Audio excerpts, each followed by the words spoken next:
문제는 재능이 아니라 방법이었어요. 특히 초보일 때는 혼자서 알기 어려운 부분이 있습니다.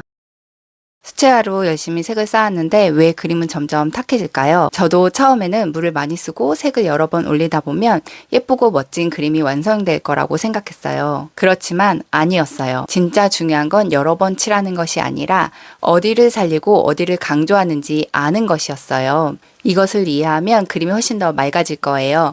오늘은 제가 그림을 그리면서 깨달은 것과 초보자들이 많이 하는 실수 5가지에 대해서 알려드리도록 할게요. 맑고 깨끗한 수채화를 그리고 싶으시다면 끝까지 함께 해주세요. 왜 그림이 자꾸 탁해질까요?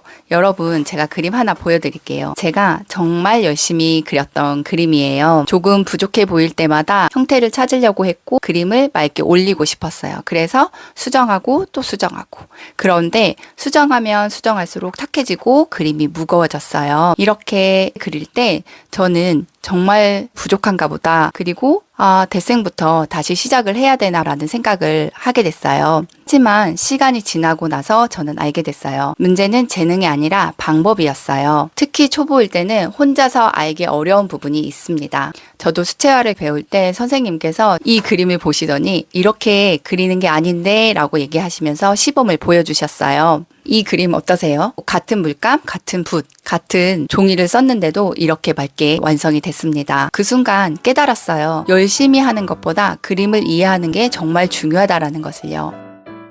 그럼 지금부터 제가 탁해지는 이유 5가지에 대해서 알려드리도록 할게요. 혹시 그건 이미 알고 있는데 라고 생각하시는 부분이 있을 거예요. 알고 있는 것과 실제로 적용해서 그림 그리는 것은 조금 다를 것 같아요. 알고 있는 지식을 실제로 적용할 때 어떻게 적용해야 하는지 그리고 조금 더 깊이 이해할 수 있는 팁을 드리도록 하겠습니다. 첫 번째는 계속 마르기 전에 덧칠을 하는 겁니다. 이거는 가장 많이 하는 실수예요. 처음에는 밑색을 칠하고 나서 아직 마르지 않았는데 바로 또 그 색을 올리는 경우예요. 우리가 수채화를 그릴 때는 종이의 색이 충분하게 흡수가 돼서 그림이 완성돼야 하는데 그 시간을 충분히 두지 않은 거죠. 충분히 두지 않았기 때문에 밑색이 위에 색이 얹어지면서 다시 닦이는 형태가 되는 거예요. 그렇기 때문에 처음에는 맑은 수채화로 만들었겠지만 시간이 지나면서 그 색이 점점 탁해진다고 볼 수 있겠죠. 그렇게 되면 우리가 계속 쌓고 있는데 그림은 완성되지 않고 지저분한 느낌을 받을 수가 있습니다. 저도 예전에는 이 부분을 몰라서 계속 같은 반복된 실수를 했어요. 그래서 지금은 꽃을 그리거나 과일을 그릴 때에도 바로 옆에 있는 걸 하기보다는 그 옆에 한 칸 건너서의 그림을 그려서 마를 수 있는 시간을 둔다던가 아니면 한 부분에서 다른 영역을 색칠해서 조금 더 마를 수 있는 텀을 줘서 충분하게 물감이 종이에 흡수되는 시간을 기다리고 있어요. 지금 다시 색을 올려도 되는 상태인지를 살펴보시는 것도 중요하다고 볼 수 있어요.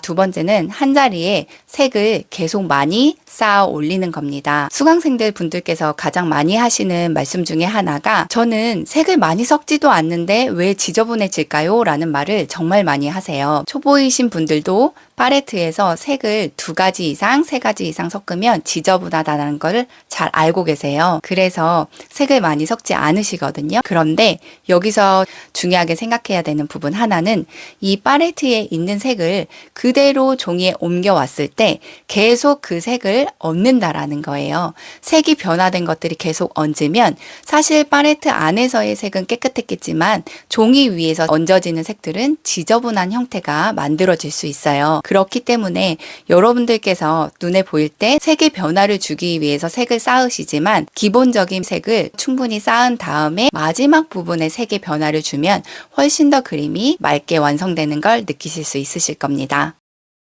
자, 여기까지 이해하셨나요? 모두 알고 있었던 부분인데 조금의 깊이의 차이는 있었을 것이라고 생각합니다. 그러면 계속 이어서 가볼게요. 세 번째는 물의 양이 같다라는 거예요. 물의 양이 같다라는 건 물의 양을 조절하지 않는 거예요. 우리가 수채화를 그린다고 하면 물을 많이 섞는 거를 기억하게 됩니다. 초벌 밑색을 칠할 때에는 양을 많이 써서 전체적인 느낌이나 흐름을 찾아가는 건 가장 중요해요. 그런데 그 다음부터 묘사를 할 때에는 물의 양을 줄이고 물감의 양을 늘리는 거예요. 물감의 양을 늘렸기 때문에 채도와 명도가 쌓아서 계속 올라간다라고 볼 수 있죠. 계속 같은 양의 물을 쓰게 되면 내가 계속 색을 쌓아서 올리지만 완성된 느낌이 덜 드는 거예요. 예전에 저도 맑은 수채화를 만들고자 10번, 20번 계속 쌓아서 올렸는데도 불구하고 계속 그림이 완성됐다는 느낌이 안 드는 거예요. 나중에 깨달은 건 물의 양이 너무 많아서 이게 쌓아도 쌓아지지 않는 것들을 경험한 거예요. 내가 깊이 있고 표현해야 되는 곳을 충분하게 색으로 표현을 해야지 맑고 선명한 그림이 된다라고 볼 수 있을 것 같습니다.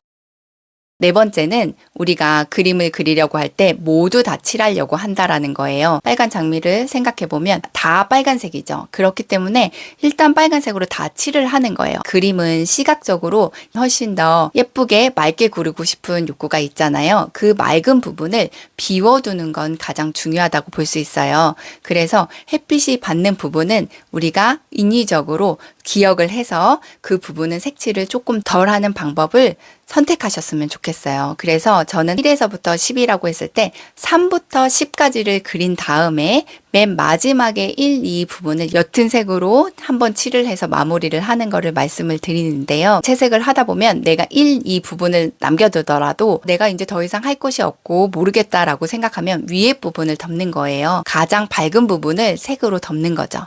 그러면 당연히 전체적으로 맑은 부분이 없기 때문에 수채화는 조금 지저분한 느낌을 받을 수 있어요. 맑고 선명한 그림을 그리고 싶다 하시면 하얀 부분을 좀 더 기억해서 남기시는 걸 꼭 잊지 않으셨으면 좋겠습니다. 자, 이제 마지막 5번째입니다. 마지막은 아까 제 그림 생각나세요? 계속 붙잡고 수정하는 거예요. 여러분들 그림은 멀리서 봐야 된다 정말 많이 들으셨을 거예요. 근데 아시잖아요? 그림을 그리다 보면 시간 가는 줄 모르고 계속 그림을 그리게 돼요. 그러다 보면 내가 전체를 보기보다는 계속 수정하려고 하는 부분, 내가 꽂히는 부분을 수정하고 있어요. 그러다 보면 전체보다는 한 부분만 자세하게 묘사가 되기 마련인데요. 요즘에는 1시간마다 움직이라는 얘기를 하잖아요. 일할 때도. 그림도 마찬가지예요. 여러분들도 그림을 그리시다 보면 정말 주기적으로 움직이셔서 자리를 한번 떠나보세요. 그러다 보면 자리를 떠났다가 돌아왔을 때 내 그림에서 어디를 수정해야 되는지, 어디를 좀 더 보완하고 싶은지 느끼실 수 있으실 거예요. 저도 밤새 그림을 그리다가 정말 더 이상 되지 않네 라고 해서 덮어두고 자러 들어갔는데요. 다음날 아침에 딱 보면 생각보다 그림이 잘 돼 있네? 라는 생각이 들 때도 있어요. 그것처럼 시각의 변화를 조금 더 주면 훨씬 더 완성도 높은 그림으로 완성하실 수 있으니 잠깐 멈추는 것도 괜찮다고 생각합니다.